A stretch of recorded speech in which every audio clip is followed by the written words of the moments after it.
आज की हमारी कहानी है पत्नी की इज्जत करें। प्रतिमा मासी आज बहुत खुश थी। बनारसी साड़ी और बालों में गजरा लगाए वह पूरे हवेली में चक्कर लगा रही थी। खुश होने का कारण भी था, उनके बेटे की शादी जो तय हो गई थी। शगुन का दिन आज के लिए ही निकल आया था। लड़की वाले पहुंचने वाले थे। इतने सालों के बाद घर में खुशी का मौका आया था।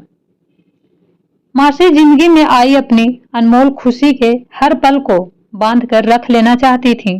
पूरे मनोयोग से लड़की वालों की खातिरदारी की तैयारी में लगी हुई थी। देखते देखते 4-5 गाड़ियां दरवाजे पर आकर खड़ी हो गई।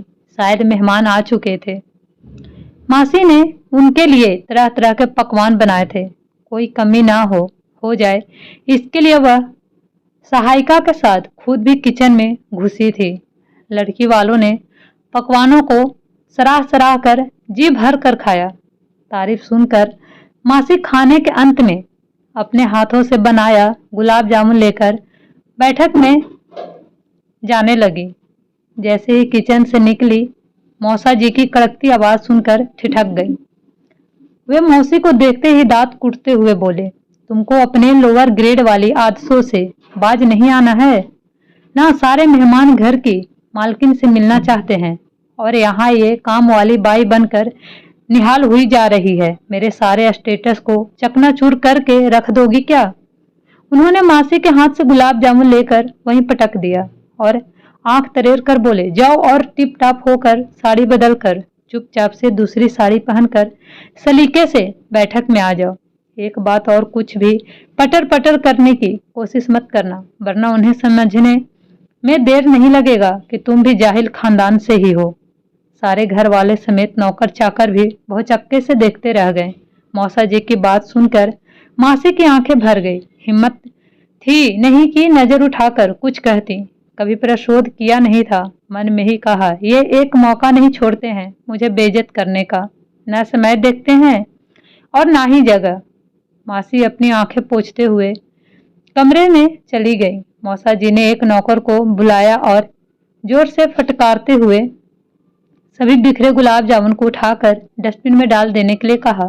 फिर पैर पटकते हुए मेहमानों के बीच बाहर बैठक में चले गए। मासी बनारसी साड़ी पहनकर माथे पर आंचल डाले बाहर निकली। ये बनारसी साड़ी की भी एक कथा है। बुआ जब विदा होकर आई थी तब भी मायके वालों अपने हैसियत से ढेरों साड़ियां दी थी, पर उसमें बनारसी साड़ी नहीं थी। दुल्हन को साधारण चुन्नी में देख मासी के सास ससुर भड़क गए। उसी समय मासी की सास ने फरमान जारी किया, आज से किसी तीज त्योहार में मासी के लिए कपड़े नहीं आएंगे और अगर औकात हो तो बनारसी साड़ी ही भेजे। हमारे खानदान की बहुओं को हर पर्व पर बनारसी साड़ी ही पहनती हैं। बेचारे मायके वाले जितना अपना चादर था उसी में ही सिमट कर रह गए। बेटी को तीज त्योहार में कपड़े भेजना छोड़ दिया। बेटी हजारों में सुंदर थी। सुंदरता ने ही उसे ऐसा घर वर दिलाया था, वरना उनकी हैसियत कहाँ थी जो ऐसा ससुराल ढूंढते। खैर, अब बीती हुई बातों को याद करना मन खराब करने का समय नहीं था।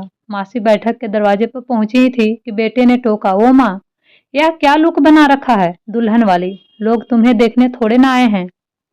अब तुम मदर इन लॉ बनने जा रही हो, थोड़ा सा तो चेंज लाओ अपने आउटफिट में। मासी बेटे की बातों पर अंदर तक झेप गई, लेकिन क्या कहती। बेटा भी पिता के नक्शे कदम पर चल पड़ा था। उससे बहस करना व्यर्थ था। बबूल के पेड़ पर आम फलने की उम्मीद करना बेकार था। बचपन से उसने यही देखा था कि पिता के द्वारा हर बात के लिए टीका टिप्पणी करते रहना। मासी क्या कहती, वह तो पति का हुक्म मानकर या भारी भरकम लबादा ओढ़कर मेहमानों के बीच जा रही हैं। दरअसल मासी को मेहमानों से मिलवाना तो एक बहाना था, मौसा जी को तो अपना रुतबा दिखाना था। मासी से मिलकर लड़की के पिता और भाई बड़े प्रसन्न हुए। लड़की के पिता ने हाथ जोड़ते हुए कहा कि बहन जी, मेरी एक ही बेटी है जिसे मैं आपके चरणों में रखना चाहता हूँ। मासी ने उनका हाथ थामते हुए कुछ कहना चाहा, तभी मौसा जी ने मासी को घूर कर देखा। बेचारी मासी ने झट से हाथ छोड़ दिया। धूमधाम से मासी के बेटे की शादी हुई। दुल्हन विदा होकर आ गई। वह साथ में ज्यादा धन दौलत तो नहीं लाई, पर साक्षात लक्ष्मी की अवतार थी, सिमटी सकुचाई हुई। जब उसने मासी के पाँव छुए तो मासी ने उसे ऊपर उठाकर गले से लगा लिया। ऐसा लगा जैसे कोई अपना मिल गया हो, समय 25 साल पीछे लौट गया हो, या फिर खुद को दोहरा रहा हो। बिल्कुल सब वैसे ही हो रहा था जैसे मासी के साथ हुआ था। अंतर बस इतना था कि मासी को ससुराल वालों ने पराया समझा था, जबकि मासी को बहू अपनी बेटी लग रही थी। शादी के 2 दिन बाद सारे नाते रिश्तेदार अपने अपने घरों को चले गए। मौसा जी ने तेवर में कोई बदलाव नहीं आया था। दूसरे ही दिन उन्होंने मौसी को कहा दिया, बहू भी तुम्हारे जैसे मिडिल क्लास से आई है, इसलिए तुम्हारी जिम्मेदारी है तुम हमारे खानदान के तौर तरीके उसे सिखाने की कोशिश करो। लड़की सुंदर थी, इसलिए हमने बेटे का विवाह कर दिया, वरना वरना कहाँ राजा भोज और कहाँ। मासी ने मौसा जी के सामने हाथ जोड़कर चुप रहने के लिए कहा। उन्हें डर था कि कहीं बहू सुन ले। बेटा का भी तैस कम नहीं था। बहू के मायके वालों की कमी निकालने में उसे विशेष मजा आता था। बहू की पहली विदाई थी, बेटे के साथ जाने से इनकार कर दिया। मासी के समझाने की कोशिश की तो बेटे ने कहा, पिताजी कभी तुम्हारे साथ गए जो मैं जाऊं इन भिखारियों के घर। बहू को गुस्सा आ गया। उसने पलट कर कहा, फिर शादी ही क्यों किया आपने, जब रिश्तों का अपमान ही करना था आपको। मैंने अपने मायके मायके का अपमान नहीं सहन करूंगी। इतना सुनते बेटे ने तौ में बहू पर हाथ उठा दिया। अभी वह कुछ सोचता इसके पहले मासी ने तड़ाक से एक जोरदार थप्पड़ बेटे के गाल पर जड़ दिया और बोली, खबरदार जो कभी पत्नी पर हाथ उठाया तोड़ कर रख दूंगी, समझा। स्टेटस की दुहाई देता है, संस्कारहीन कहीं का।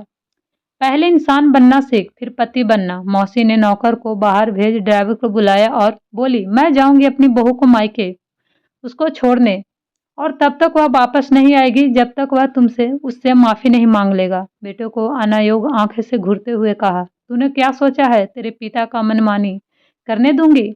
मेरे पीछे कोई नहीं था, लेकिन अब ऐसा नहीं होगा। मैं विरोध नहीं कर पाई, तुम तुझे भी खड़ी अपनी बहू के साथ समझा। मासी का बेटा माँ का ये रूप देख दंग रह गया, क्योंकि उसने कभी भी अपनी माँ को आवाज उठाते नहीं सुना था खुद के लिए, लेकिन आज माँ का नया रूप उसके सामने था। इसीलिए कहते हैं माँ बाप जो करते हैं बच्चे वही सब करते हैं जो माँ बाप करते हैं। इसलिए हमेशा अपने बच्चों के सामने ऐसे रहें, कभी बच्चे माँ बाप का कोई गलती ना सीखे। हमेशा अपने बच्चों का प्यार से रहें और उनमें कोई कभी अपशब्द ना कहें। अगर आपको ये कहानी पसंद आए तो मेरे चैनल को लाइक एंड सब्सक्राइब जरूर कीजिएगा।